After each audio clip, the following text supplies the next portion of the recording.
Hi everyone! In this video we're going to talk about different ways to measure the center of distribution.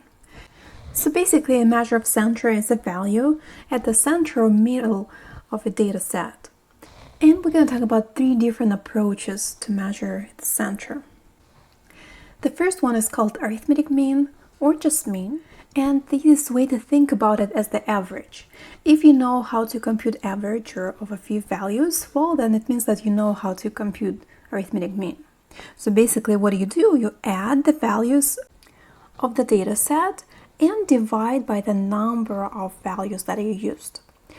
Since in statistics we deal with both population and sample, therefore we have different notation for population mean and sample mean. And while the way we compute both is the same, we use different letters to represent each. So for population mean, we use Greek letter mu. It's written here. And for the sample mean, we use lowercase x with the line above it. We call it x bar. We already talked about the idea for computing mean, which is the same as computing the average. But let's look a little bit closer to the formulas that were given here. So to compute population mean, as you can see here in the numerator, we have to add x1, x2, x3, up to x sub n. And that's where we're adding values from the population. And then that sum has to be divided by n, or the number of observations in a population.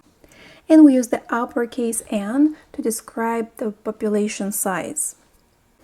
Now this expression can be written in short by using the special symbol that's called sigma. It's actually another Greek letter. And in math or science, when we see sigma, it represents summation. So in other words, it's the same formula but written in short terms. Well, let's look at the sample mean formula. X bar, as we said, represents sample mean. And again, in the numerator, we add the values from the sample, values of a certain variable in the sample, and we divide by the number of values that we added up. So that's going to be the same as the sample size. Well, here's again, we're using sigma notation to replace this long summation. And before we try an example, here's one more important note. When you compute population mean or sample mean, a lot of times you're going to get a decimal that has to be approximated. So we're going to agree to round the mean to one more decimal place than that in the raw data. So what it means that if the data set, let's say, has values with one decimal place, when we make computation and find population mean or sample mean, we're going to round to one more decimal place, in other words, 2 decimal places. Well, we're going to see that in the next example. Here's the example. The data set that's given to us represents durations in seconds of wood roller coasters rides in Ohio. And we want to find the mean duration and interpret that number. Since it's assumed that these are all wood roller coaster rides in Ohio, that data set represents population. This means that the notation I'm going to use to represent mean will be a letter mu, population mean. So mu, population mean, equals, first I have to add all values from the data set. And I didn't list all of them, but I showed how I started with the first few and then I end with the last value given. And then I will have to divide by the number of values I have in this table. And there are 1, 2, 3, 4, 5, 6, 7, 8, 9, 9. 9 of them, so we'll be dividing by 9. And when I perform this computation by hand using calculator, I want to make sure that I do this in 2 steps. So first I enter the summation from the numerator and I'm going to find its result. So the numerator is 1144. And only after that, I'm going to divide that by 9.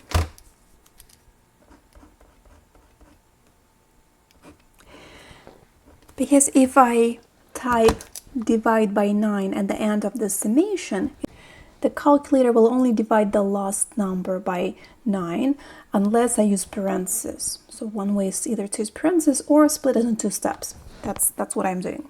So now I have to take 1144 and divide by 9. Okay, so that's the number I got. As you can see, it's a decimal, and I need to decide where to cut it.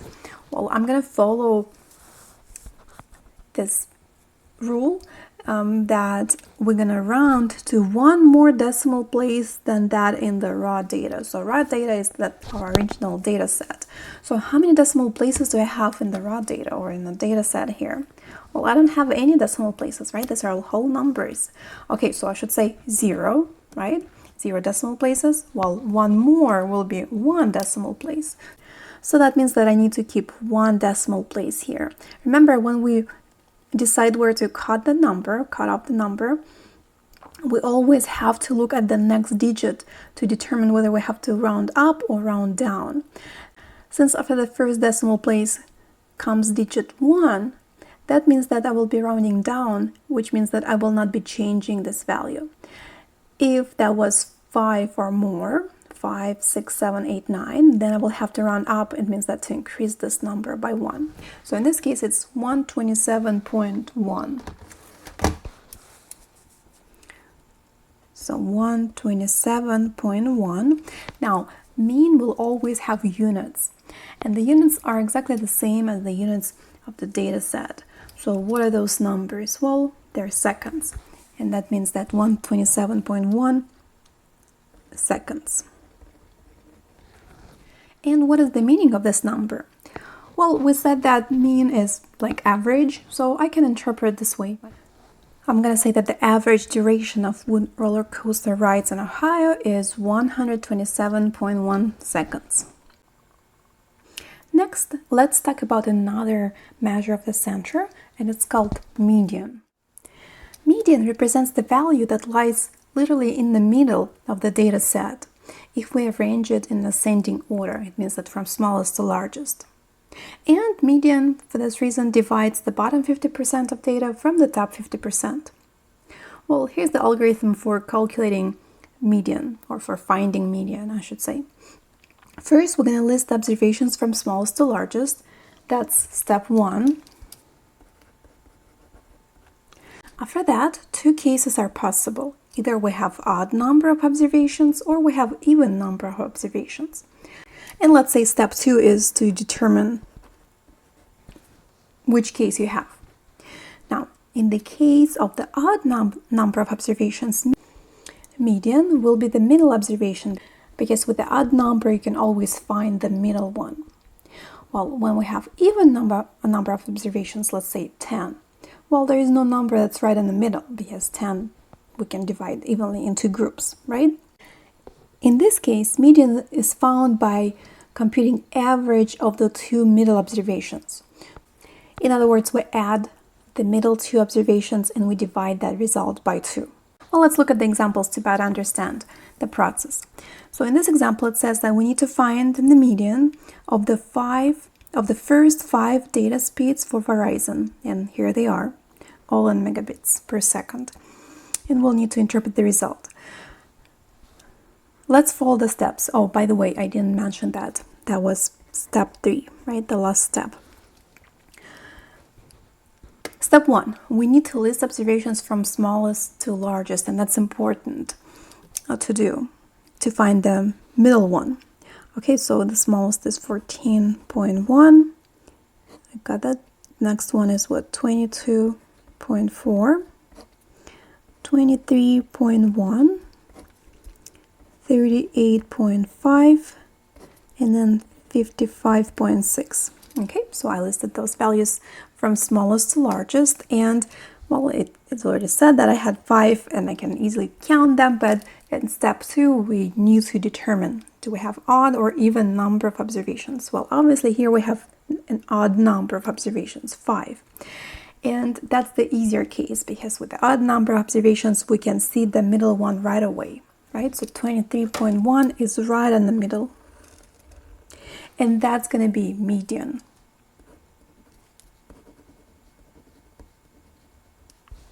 Simple like that. So that was step 3. What is the meaning of that number? First of all, median also has units, and they are the same as units of the data set. So median, I'll say median equals 23.1 megabits per second. Now, what is the meaning of this number besides that it's right in the middle, but in the context of this example, what is its meaning?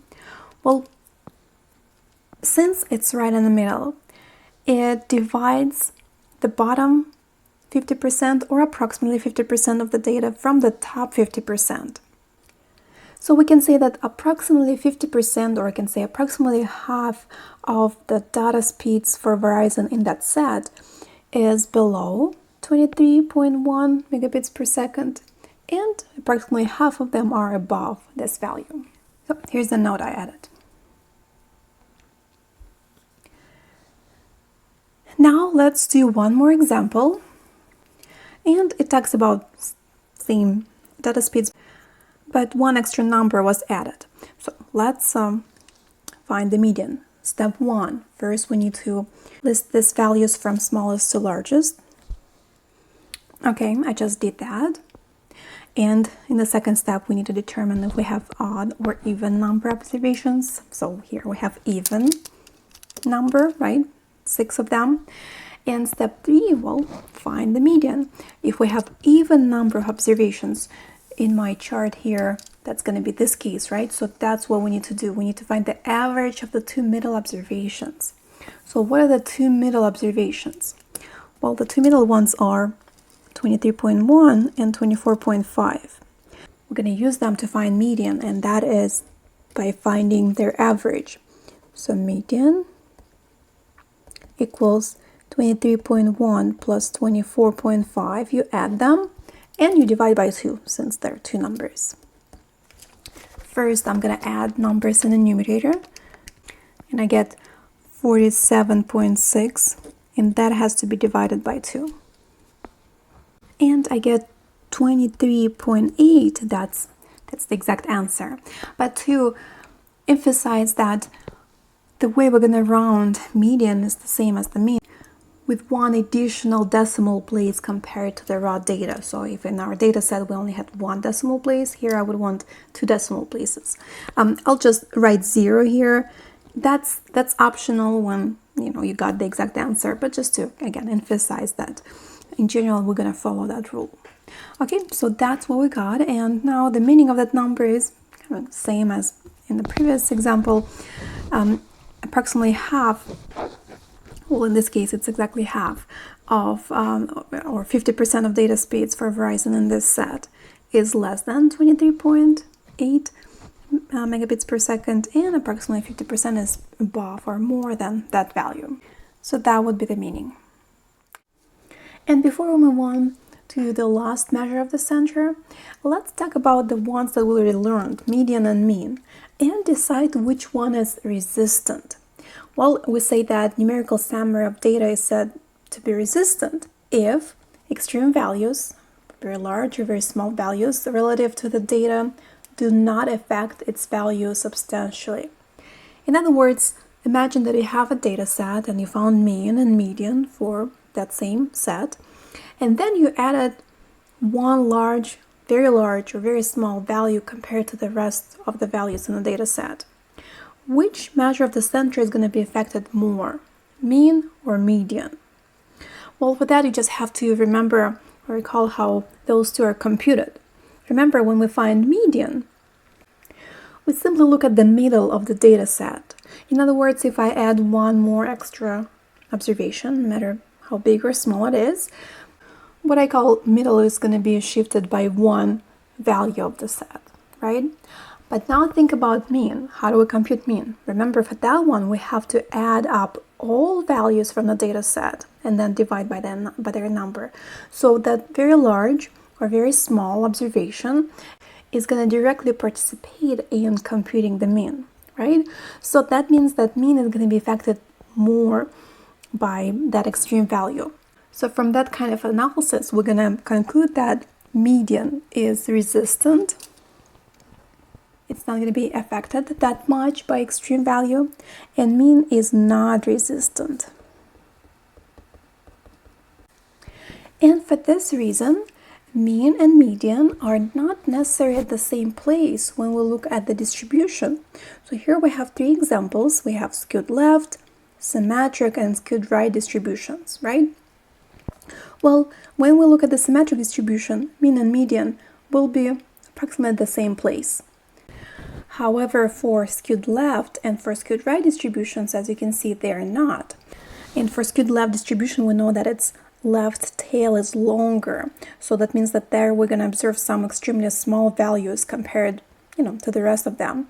And those extremely small values kind of like pulling mean towards them, while median stays resistant. And similar idea for skewed right distributions. Its right tail is longer. It means that we can find extremely large observations here compared to the rest of them, and those large observations are pulling mean towards them. So that's how we can visualize this. Well, and finally, let's talk about the last measure of the center. It's called mode. The mode of a data set is the value that appears most frequently. However, there could be some special cases. For example, there can be more than one mode in the data set. Well, maybe two different observations have the same frequency, and that's the highest frequency, right? Or three or more. In this case, distribution is called bimodal or multimodal. Also, it may happen that all values have the same frequency, right? So there is no value that has the most frequency. They're all the same. Well, in this case, we say that there is no mode. Let's practice this.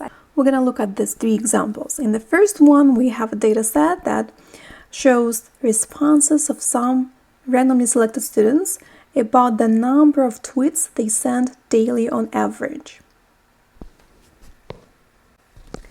So here we have observations, right? These are the observations or data values from the set, 0, 1, 0, and so on and so forth. What observation has the greatest frequency? In other words, what value occurs the most in this data set?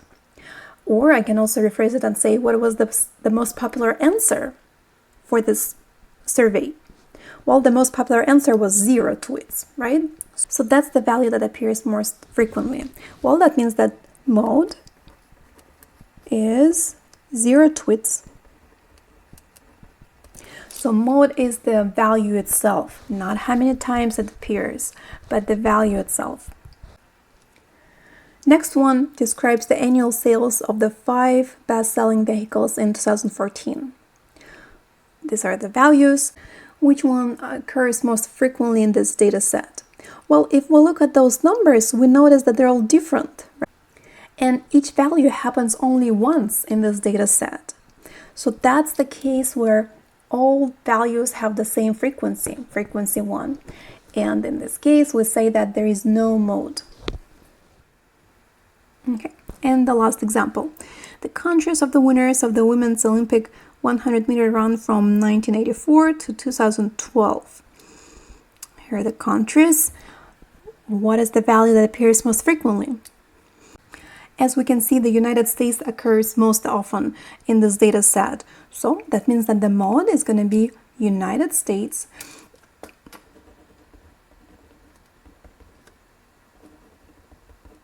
And this demonstrates that the mode, as the measure of the center, can be applied to the data sets with qualitative data. Or we can also call it categorical data. I wouldn't be able to compute mean or median for this data set. So the mode is the only one measure of the center in this case. However, when we work with quantitative data or numerical data, usually mean and median are more popular measures of the center.